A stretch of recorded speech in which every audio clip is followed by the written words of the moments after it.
अस्सलाम वालेकुम स्टूडेंट्स, कैसे हैं आप लोग।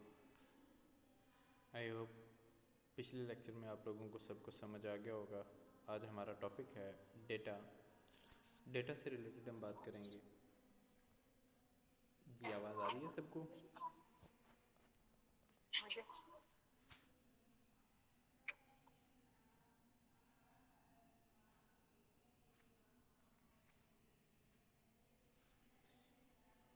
जी data data define as data refers to a collection of facts, observation or measurement that are used to analyze and draw conclusions।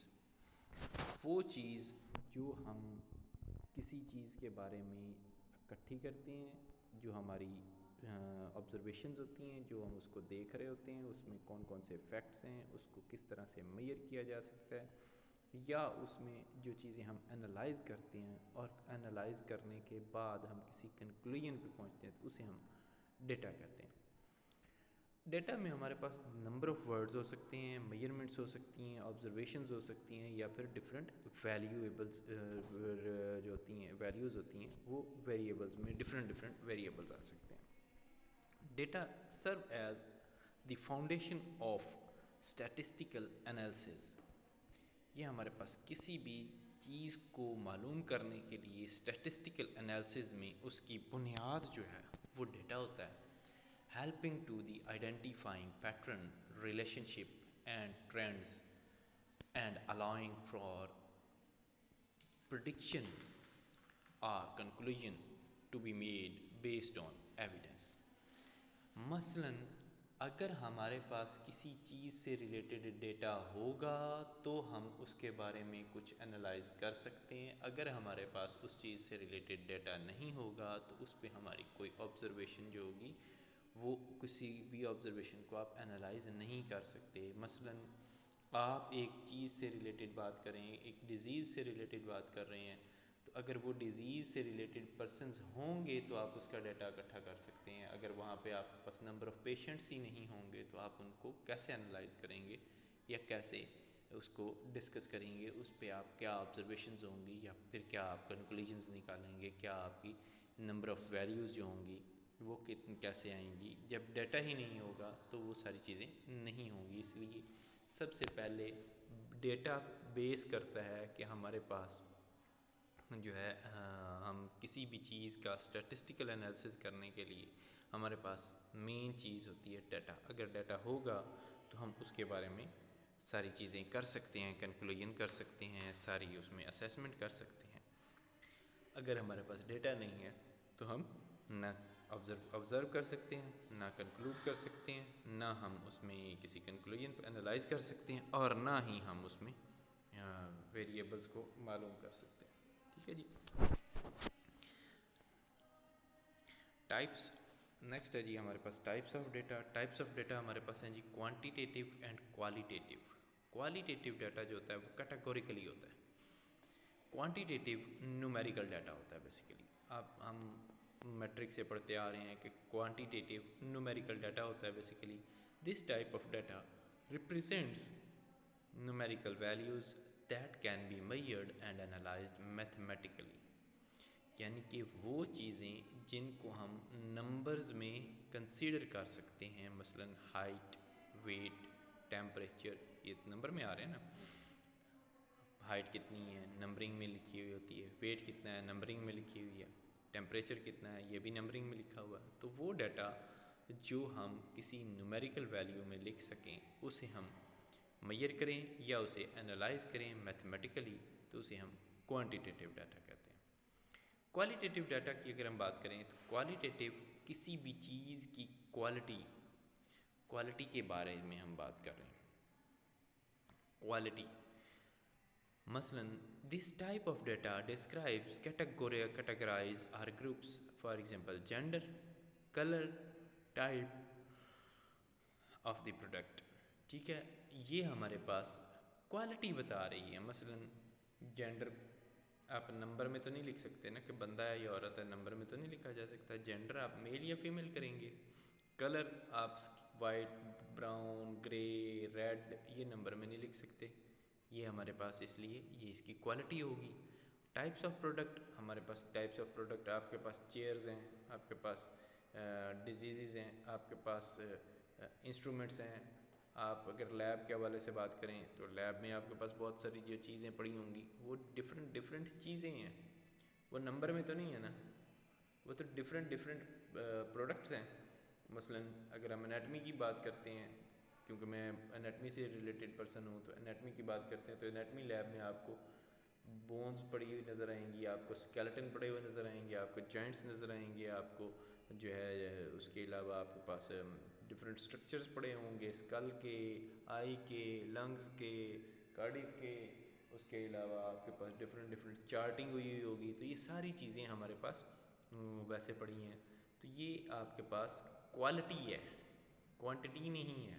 आपसे quantity पूछा जाएगा तो आप इनमें बताएंगे कि हमारे पास वर्टिब्रल कॉलम के 3 स्केलेटन हैं, ये 4 हैं। आपके पास कंप्लीट स्केलेटन साइज जो है, बॉडी स्केलेटन आपके पास कितने हैं, बॉडी स्केलेटन आपके पास 3 पड़े हैं, 4 पड़े हैं, 10 पड़े हैं, वो आपका नंबर न्यूमेरिकल वैल्यू है। लेकिन आपका जो है कितने मेजरमेंट के किस साइज़ में आपके पास स्केलेटन पड़े हैं वो आपका स्केलेटन होगा। ठीक है, जॉइंट्स हैं, आपके पास डिफरेंट डिफरेंट मॉडल्स पड़े हैं। ये सारी चीज़ें हमारे पास कैटेगराइज आएंगी तो इन्हें हम क्वालिटेटिव डाटा में कंसीडर करेंगे। This type of data describes categorize or group, for example gender, colour, type of product. जी नेक्स्ट बात करते हैं हम methods. These are There are several methods to collect data depending on the research question, resources and types of the data needed. हमें जिस type का data चाहिए होता है हम उस तरीके से, उसमें बहुत सारे मेथड्स हैं डाटा कलेक्ट करने के। जिस टाइप का डाटा चाहिए वो उस हवाले से, जो रिसोर्सेज हैं उसके हवाले से मेथड डिफरेंट होगा, या फिर हमारी जो रिसर्च होगी उसके क्वेश्चन जो होंगे उसके हवाले से हमारे पास डिफरेंट डिफरेंट मेथड्स होंगे, उनके थ्रू हम डाटा कलेक्ट कर रहे होंगे। सर्वेज, क्वेश्चनर्स, हमारे पास नॉर्मली सर्वेज किए जाते हैं या क्वेश्चंस किए जाते हैं, तो उसको हम जो डाटा कलेक्ट करेंगे। Use to collect information from sample of people using structured questions can be administered in persons over the phone और ऑनलाइन। हमारे पास जो है लोगों से जो सवाल जो जवाब हम करेंगे वो हमारे पास जिस तरीके से इंफॉर्मेशन, हम किसी भी चीज़ के बारे में इंफॉर्मेशन गैदर करने के लिए लोगों से सवाल करते हैं, तो एक पर्सन से आप किस तरीके से बात कर सकते हैं, या फ़ोन पे या ऑनलाइन या उसके साथ बात करके आप उससे सवाल कर रहे हैं। फिर है जी interviews, involves direct interaction between the researcher and the participants. हमारे दरमियान डायरेक्ट कनेक्शन हो गया है। पहले हमारे पास क्वेश्चनियर जो था वो फ़ोन कॉल था या ऑनलाइन था, अब हम डायरेक्ट उससे सवाल कर रहे हैं, तो वो हमारे पास क्या है जी, वो हमारे पास इंटरव्यूज़ में आ जाएगा। वो कहता है कि between the researcher and the participants either one on one or in the group setting, interviews can be structured with set questionnaires or understanding।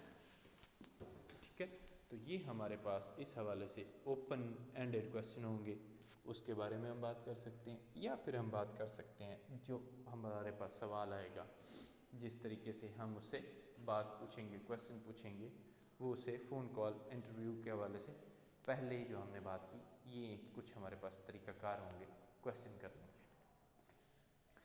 फिर है जी ऑब्जर्वेशन, आपकी कुछ ऑब्जर्वेशंस होंगी, तो ऑब्जर्वेशंस में आप देखें तो, या फिर एक्सपेरिमेंट्स में देखें, जिन तरीक़ों से आपके पास एक डाटा कलेक्ट किया जा रहा है, ये उस टाइप में आ जाएगा कि कौन कौन से थे। हमने कहा कि रिसर्चर की रिक्वायरमेंट, उसके अलावा टाइप्स ऑफ द क्वेश्चन, तो वो हमारे पास उस हवाले से है। ये ऑब्जर्वेशन, रिसर्चर ऑब्जर्व करता है सब्जेक्ट में कि इसमें हमारे पास नेचुरल इन्वायरमेंट और ड्यूरिंग द स्पेसिफिक एक्टिविटी हमारे पास क्या रिकॉर्ड होता है, उसका बिहेवियर या फिर उसकी अक्रेंस ऑफ द इंटरवीनिंग या इंटरफेयरिंग की क्या अक्रेंस है, उसमें क्या क्या चीज़ें हो रही हैं। ऑब्जर्वेशन में आ जाएगा। एक्सपेरिमेंट में कोई चीज़, यहाँ से आप लोग मेरा ख्याल है कंफ्यूज तो नहीं हो रहे, चलें इसको मैं मज़ीद ईजी कर लेता हूँ कि हमारे लिए इस पिछली स्लाइड से ना हम आसान कर लेते हैं। पहला था हमारे पास कि हमने सर्वेज किए या क्वेश्चंस किए, तो उसमें हमारे पास है कि हमने क्वेश्चन करने किस तरह से हैं उससे, जो हमारे पास नंबर ऑफ़ क्वेश्चंस होते हैं। आप जब किसी चीज़ का डाटा लेते हैं तो आप उसके बारे में कुछ क्वेश्चन बनाते हैं, उन क्वेश्चंस को आप लोगों को मेल करते हैं, उनसे फ़ोन कॉल करते हैं या उनको वो फॉरवर्ड कर देते हैं। इंटरव्यूज़ होते हैं तो उसमें आपका डायरेक्ट कांटेक्ट हो जाता है, उसी डाटा से रिलेटेड आपका लोगों के साथ डायरेक्ट कांटेक्ट हो जाता है। आप उनसे वो जो सवाल उन्होंने फिल किए हुए होते हैं, वो जो परफॉर्मा उन्होंने फिल किया होता है, वो परफॉर्मा हम उनके साथ डिस्कस कर रहे होते हैं, तब आप उनसे डायरेक्ट क्वेश्चन कर रहे होते हैं, उनसे उनके पार्टिसिपेशन डायरेक्टली हो रही होती है आपके साथ। वो चीज़ आपकी सेकंड में आ जाती है। थर्ड में हमारे पास है ऑब्जर्वेशन। ऑब्जर्वेशन होती है जब हम किसी भी चीज़ को ऑब्ज़र्व कर रहे होते हैं कि वो इशू या वो मसाइल जो हमारे पास इन्वायरमेंट में एक स्पेसिफ़िक टाइम में उनका कितना एक्टिविटी को उन्होंने इंटरफेयर किया है या किस तरीके से वो चल रही हैं, उसे हम ऑब्जर्वेशन में लाते हैं। एक्सपेरिमेंट हमारे पास आ जाता है, तो एक्सपेरिमेंट पे हम देखते हैं कि कंट्रोल्ड इन्वायरमेंट में रिसर्चर मैनिपुलेट करता है वेरिएबल्स को और ऑब्जर्व करता है आउटकम को। यानी कि जो हमारी डाटा कलेक्ट हुआ, जो चीज़ें हमने हमारे पास ऑब्ज़र्व की, हमने उसमें कोई इन्वायरमेंटल फैक्टर्स के थ्रू हमने कुछ उनको हमने कुछ मैनिपुलेट किया, जिसकी वजह से हमारे पास क्या आउटकम आता है, फ़र्क क्या आएगा, वो चीज़ें हमारे पास एक्सपेरिमेंट में शो होंगी। This method helps establish cause and effect relationships. ठीक है, इन दिस इस तरीके से हमारे पास जो जो रिलेशनशिप होंगे उसमें हमें पता चल गया कि एक्सपेरिमेंट से हमें क्या पता चल सकता है, ऑब्जर्वेशन से हमें क्या क्या डाटा पता चल सकता है, या इंटरव्यू से कैसे पता चल सकता है, या हमारे पास क्वेश्चन से कैसे कंफर्म हो सकता है।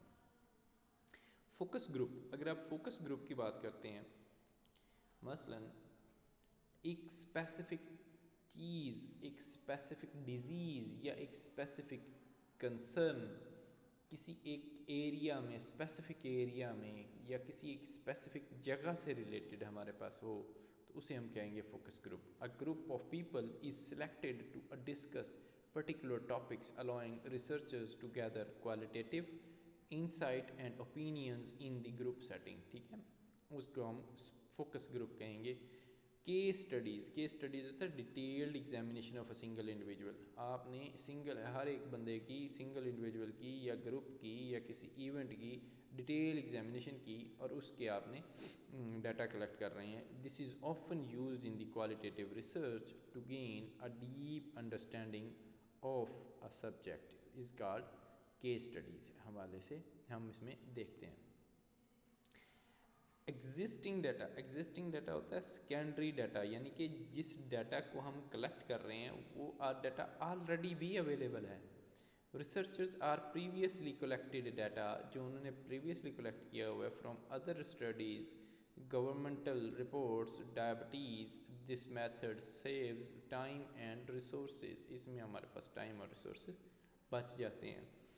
मसलन आसान लफ्ज़ों में अगर मैं कहूँ तो आपके लिए आसान हो जाएगा कि अभी हम डेंगी, आजकल जैसे हम डेंगी रिपोर्ट कर रहे होते हैं, तो जब गवर्नमेंट ने डाटा कलेक्ट करना होता है तो गवर्नमेंट आपके पास हॉस्पिटल में तो अलग डाटा कलेक्ट किया होता है, उनको वो अलग से दोबारा से डाटा कलेक्ट करने के लिए दोबारा वो इतना ज़्यादा टाइम नहीं लगता। तो ये एग्जिस्टिंग डाटा में भी हमारे पास ये आ सकता है। कैंसर्स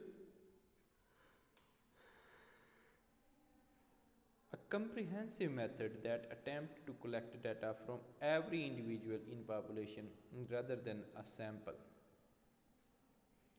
यानी कि आपने जो डाटा कलेक्ट किया है उसमें आपने किसी पॉपुलेशन के हर एक इंडिविजुअल से डाटा लिया, ना कि किसी का एक किसी को एक सैंपल बना लिया, उसको आप कैंसर्स में कंसिडर करते हैं। Field trial, pilots, small scale tests or trials are conducted in real world settings before the main study helping researchers refine their methods and hypotheses। हमारे पास methods और hypothesis जो होंगे उसके हवाले से वो कहानी होगी। Sensor automated data collection involves the use of tools like sensors or software to collect data automatically, such as temperature readings, websites, traffic or health monitoring devices। उसे हम सेंसर ऑटोमेटेड डाटा कलेक्शन कहते हैं। Graph क्या होता है जी? Graph, I hope आपको यहाँ तक हमारे पास जितना भी डाटा कलेक्शन के हवाले से थे कंसर्न वो सारी चीज़ें क्लियर हो गई होंगी। अगर कोई इशू हो तो उस हम दोबारा डिस्कस कर सकते हैं। फिर है जी graph.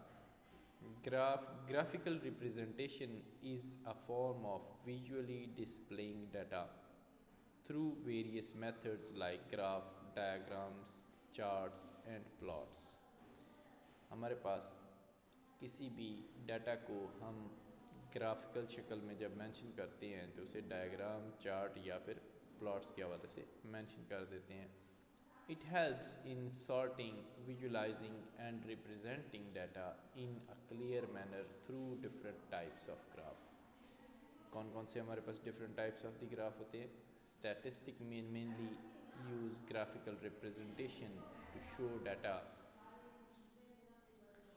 The advantages of the graphic representation क्या हैं जी? Advantages of the graphic representation of data are as follows। क्या क्या हो सकते हैं? Data can be presented in a more attractive and appealing form। Graphical representation में वो अट्रैक्टिव हो सकता है या फिर अपीलिंग फॉर्म हो सकता है, उसको कंसीडर करते हैं। एडवांटेज होता है इसका, it provides to a more lasting effect on the brain. Graph जो होगा वो एक हमारे पास एक इफ़ेक्ट बना देता है ब्रेन पे, मोर लास्टिंग तक रहता है वो।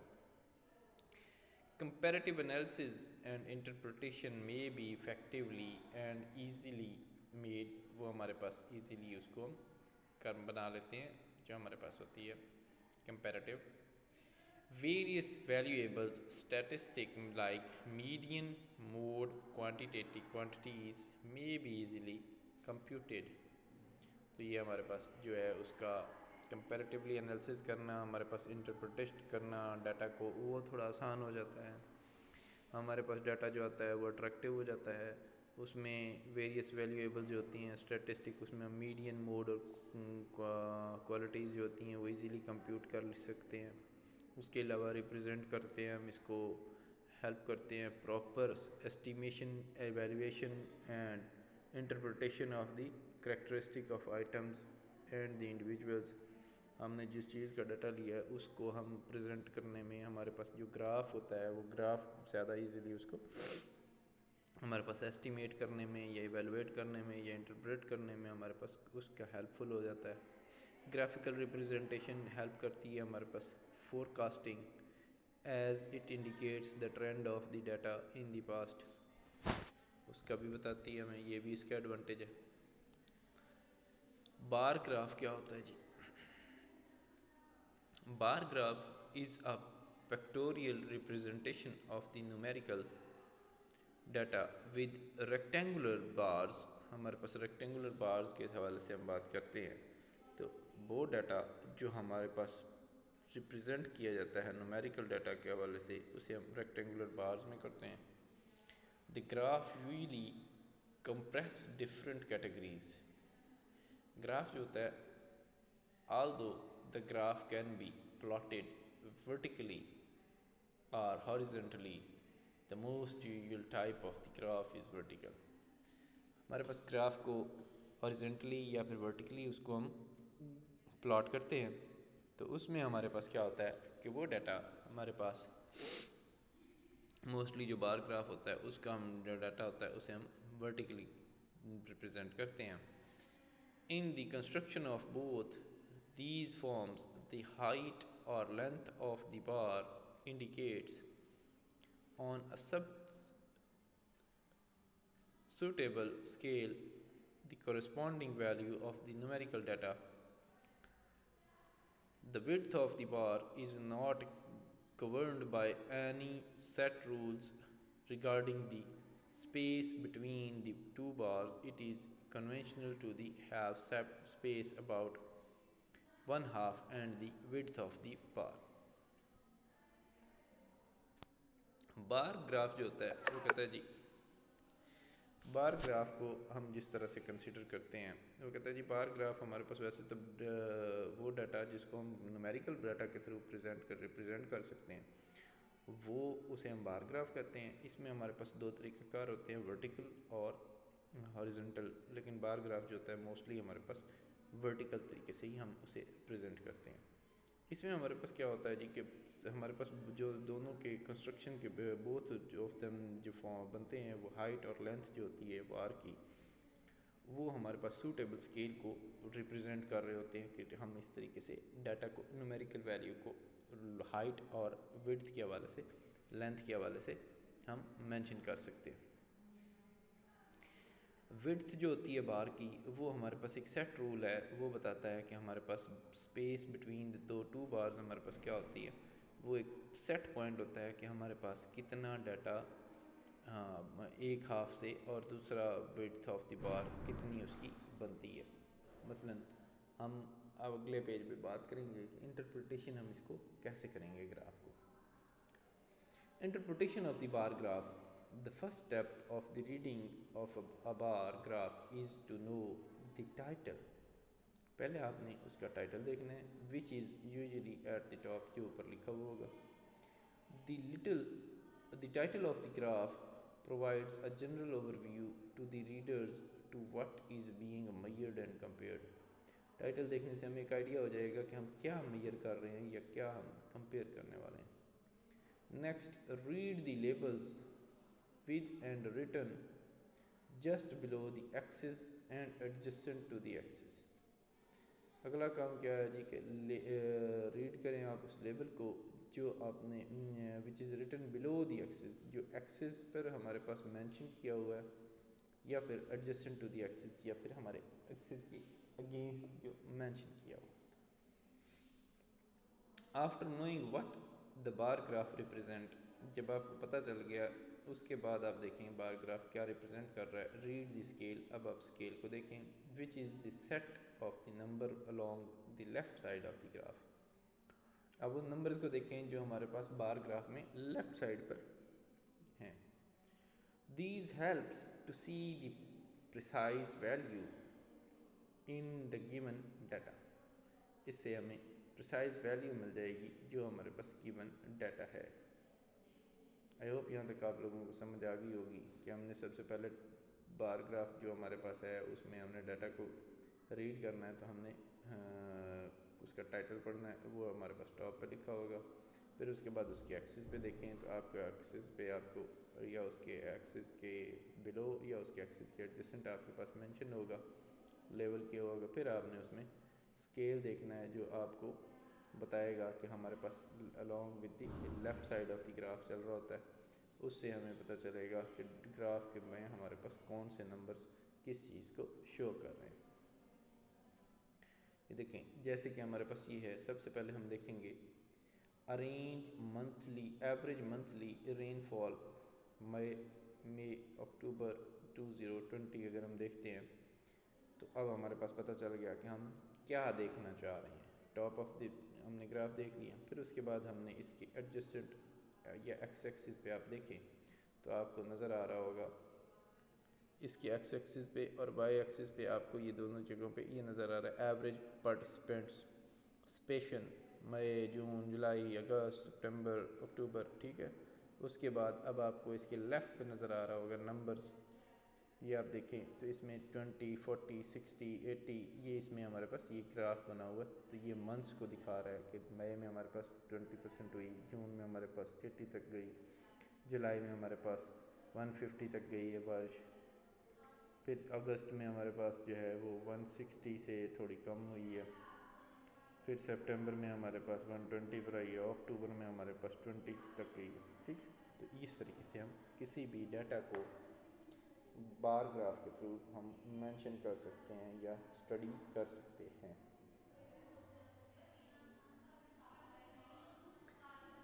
दूसरी बात हमने की थी कि अगर हम इसको मज़ीद इस तरह से देखें, आप इस पिक्चर में देखें तो temperature comparison on Celsius degree पे आपको कैसे नज़र आएगा, वो देख रहे हैं एक्स एक्सिस पे, और वाई एक्सिस पे आप उसके देखें temperature in degrees, days of the week आ रहे हैं नीचे, तो ये हमारे पास एडजेसेंट क्या उसके एक्स एक्सिस पर आपको ये चीज़ें नज़र आ रही हैं। फिर उसके बाद है जी Sunday, Monday, Tuesday, Wednesday, Thursday, Friday, Saturday mention किया हुआ है। अब जैसे जैसे टेम्परेचर होगा, ये नंबर ऑफ़ द टेम्परेचर हमारे पास 5, 10, 15, 20, 25, 30, 35। अब देखें कि मंडे में हमारे पास जो है वो टेम्परेचर 34 और 31 उसने मेंशन किया हुआ है। अब इन दोनों के दरमियान गैप जो है वो डेज़ को मेंशन कर रहा है, और जो दूसरा आ रहा है वो हमारे पास हाई टेम्परेचर और लो टेम्परेचर आ रहा है। मंडे में आप देखें तो इसने मेंशन किया हुआ 34 एंड 30। ट्यूसडे में देखें फिर 35 एंड 33, थोड़ा सा बढ़ गया। फिर गैप आ गया, तो गैप हमने कहा था क्या चीज़ नॉमिनेट करता है, वो कांस्टेंट टाइम पीरियड जो हमारे पास किसी भी डाटा को असेस करने के लिए हमने एक मेजरमेंट लेनी होती है, तो वो कांस्टेंट टाइम पीरियड के अकॉर्डिंगली हमने काम करना होता है। अब देखें मंडे, ट्यूसडे और वेंसडे में देखें तो वेंसडे में 37 हो गया और 33 हो गया। फिर थर्सडे को आप वेंसडे मिडनाइट नहीं ले सकते या वेंसडे इवनिंग नहीं ले सकते, आप वेंसडे को पूरा वेंसडे ही कंसिडर करेंगे। थर्सडे में देखें तो आप 38 और 31 की बात कर रहे हैं। इसके दरमियान फ्राइडे गैप जो आ रहा है वो फ्राइडे कवर करेगा। फ्राइडे में हमारे पास 39 और 30 आ रहा है, तो ये हमारे पास सैटरडे को क्या हुआ 39 एंड 33, ये इसमें सारी चीज़ें इसने बार ग्राफ के हवाले से हमें शो कर दी। बेसिकली इसमें हमारा कंसर्न जो था वो ये था कि हमारे पास, हमने अभी डिस्कस किया था कि हमारे पास टॉप ऑफ दी जो ग्राफ होगा वो हमें पता लगेगा कि हम किस चीज़ के बारे में स्टडी कर रहे हैं, वो किस चीज़ को रिप्रेजेंट कर रहा है। फिर उसके एक्स एक्सिस या उसके एडजस्टेंट पे हमें पता चलता था कि नंबर ऑफ़ वैल्यूज़ होती थी, नंबर ऑफ़ डेज़ होते थे, वो हमें उसके बारे में गाइड करता था। फिर उसके दरमियान जो गैप्स हैं वो हमारे पास कांस्टेंट फ्रैक्शन को बता रहा है कि कांस्टेंट टाइम पीरियड या कांस्टेंट हमारे पास जो रिक्वायरमेंट है उसके बाद हमारे पास जो चीज़ चलती है उसकी बात कर रहा है। ठीक है जी, तो ये चीज़ थी जो हमने अभी तक हमने बार ग्राफ के बारे में डिस्कस की। आई होप कि आप लोगों को इसमें काफ़ी चीज़ें क्लियर हुई होंगी। अगर कोई चीज़ रह रही हो तो उसके बारे में हम बाद में एट द एंड हम बात कर सकते हैं। फिर है जी हिस्टोग्राम। आई थिंक हिस्टोग्राम को हम कल स्टार्ट करते हैं। चलिए हिस्टोग्राम को थोड़ा सा स्टडी कर लेते हैं, फिर उसके बाद बाकी चीज़ें बाद में करेंगे। हिस्टोग्राम नहीं, टाइम भी आप हो रहा है, चलिए हिस्टोग्राम पढ़ लेते हैं, फिर उसके बाद वाइंड अप करते हैं इसको। A histogram or frequency histogram is a pictorial representation of the numerical data with rectangular bars। जो हमारे पास रेक्टेंगुलर बार के साथ हम रिप्रेजेंट करते हैं न्यूमेरिकल डाटा, उसे हम हिस्टोग्राम कहते हैं। Like a frequency table, data is grouped in the interval of equal size and